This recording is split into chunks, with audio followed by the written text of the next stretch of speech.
Mi vida, por Yeshua de Nazrat. Cartas a mi amada esposa Miriam. Autora María Medina. Voz Salvador Corazón. Capítulo 112.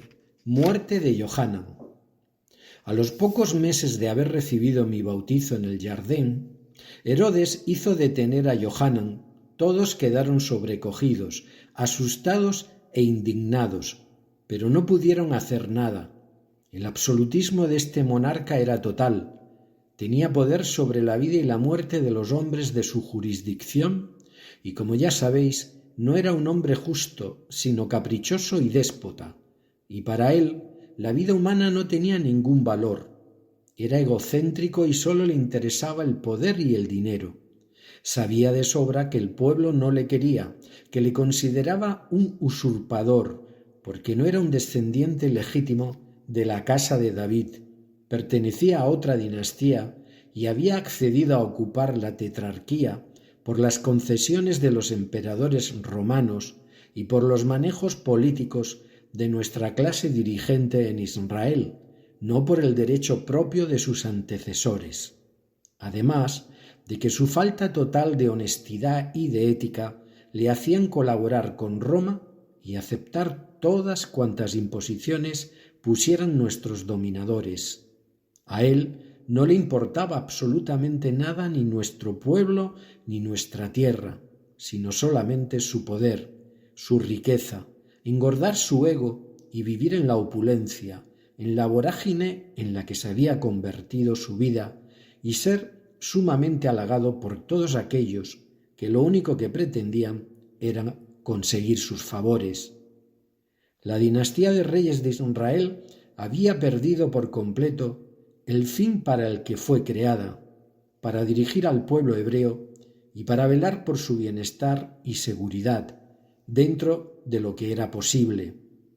La decadencia de los reyes, que ya ni siquiera eran llamados así, sino tetrarcas, fue absoluta y Roma se había encargado también de desposeerles de gran parte de sus atribuciones y poderes, relegándoles a la categoría de tetrarcas, no de reyes, pero aun así el pueblo le temía por las continuas demostraciones de poder y crueldad que hacía. Yohanan ya llevaba mucho tiempo denunciando todas aquellas libertades desmesuradas, todo aquel abuso de poder, todas las infracciones de las leyes de nuestro pueblo que cometía continuamente este nefasto rey.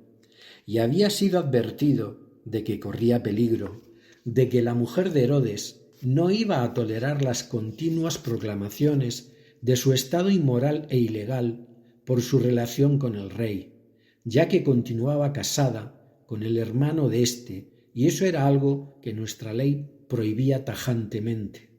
Pero como ya os he dicho, Herodes imponía la ley y la costumbre que más le interesaba, haciendo oídos sordos a todas las recriminaciones que recibía y a todo el rechazo por parte del pueblo más respetuoso de las leyes de Moshe. Yohanan tenía mucho carisma, mucho poder de convocatoria y mucha fuerza y convicción en sus palabras. La verdad le asistía por completo y el pueblo le creía y seguía cada vez con más entusiasmo y fidelidad. Pronto, una palabra de Yohanan, al ser capaz de levantar a los rebeldes, porque su ética estaba muy relacionada con la política, hubiera sido suficiente para llegar a destronar al rey, y eso, unido a las denuncias de la inmoralidad de su vida privada, estaban poniendo en peligro su lugar de poder y de tiranía y dominio.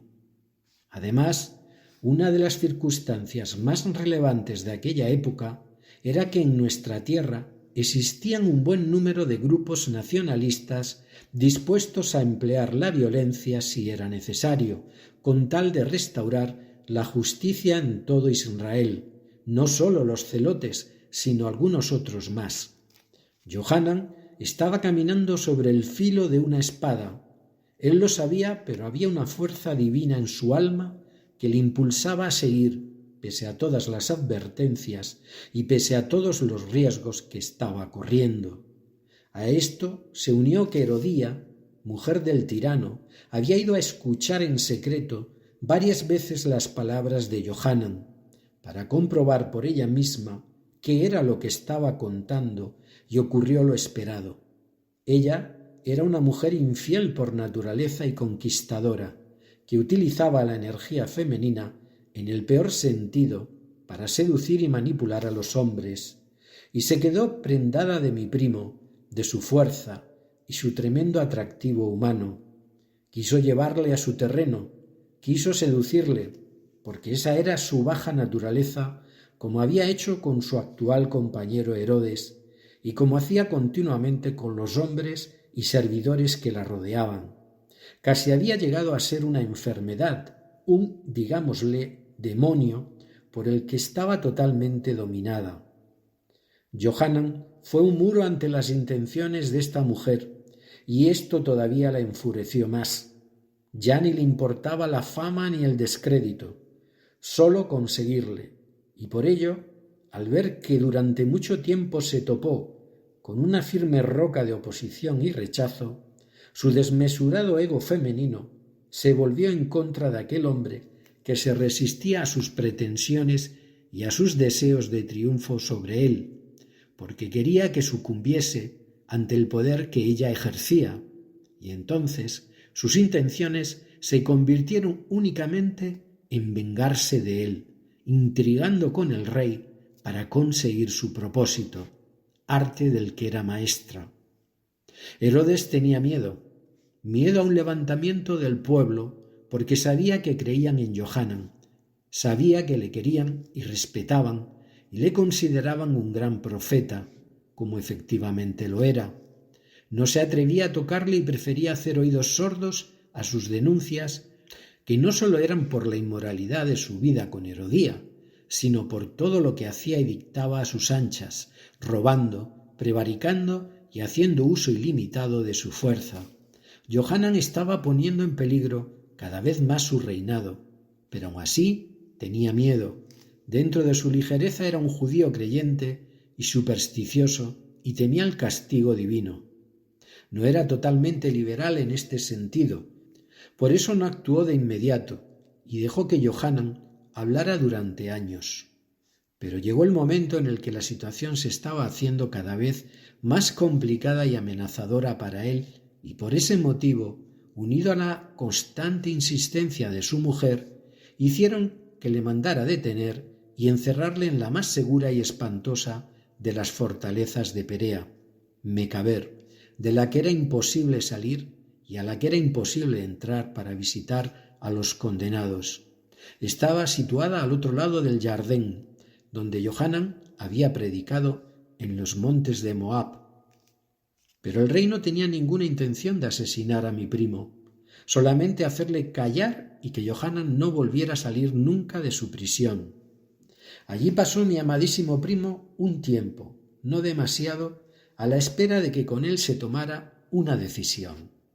Decisión que Herodes no se atrevía a tomar, ya que su única intención era mantener a Johanan encerrado y callado, y callar también así los ataques llenos de odio de su mujer. No lo consiguió, porque Herodía había aleccionado también a su hija Joslomit, la había puesto en contra de Johanan, y en cuanto tuvo la primera ocasión decidió utilizarla para sus propósitos. El día del cumpleaños de Herodes, toda su corte estaba reunida en el palacio, y Herodía, siguiendo su plan de venganza, hizo que su hija Joslomit bailara ante él. Ella conocía el influjo de la joven hacia Herodes y lo utilizó para conseguir sus propósitos. El rey no tenía voluntad con las mujeres, le dominaban por completo. En eso era muy parecido a su compañera, y deseando agradar y conseguir a Joslomit, le prometió públicamente, al finalizar el baile, concederle el deseo que solicitara. Este deseo fue dar muerte al justo y bendito profeta, y en efecto pidió su cabeza, y consiguió doblegar la voluntad de Herodes, que ejecutó a Johanan. El rey nunca volvió a tener paz, porque vivía atormentado por unos insufribles remordimientos y temores. Él sabía muy bien lo que había hecho, y en todas partes creía ver la venganza de su víctima. Esta obsesión le acompañó toda su vida. Por eso, cuando en una ocasión le hablaron de mí, de mis prodigios, de la capacidad de arrastrar tras de mí a la gente, de mi poder, lo primero que pensó fue que yo era la encarnación de Johanan, que éste había resucitado y que iba a vengarse en él por su crimen.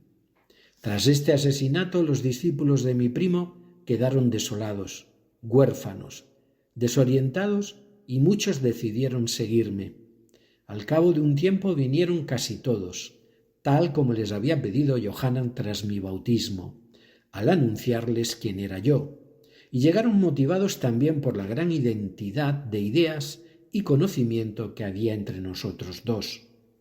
Enterraron a su maestro y le lloraron, y él se fue con la plena satisfacción de haber realizado una de las más grandes misiones que el Padre había encomendado a uno de sus hijos, como ser altamente evolucionado.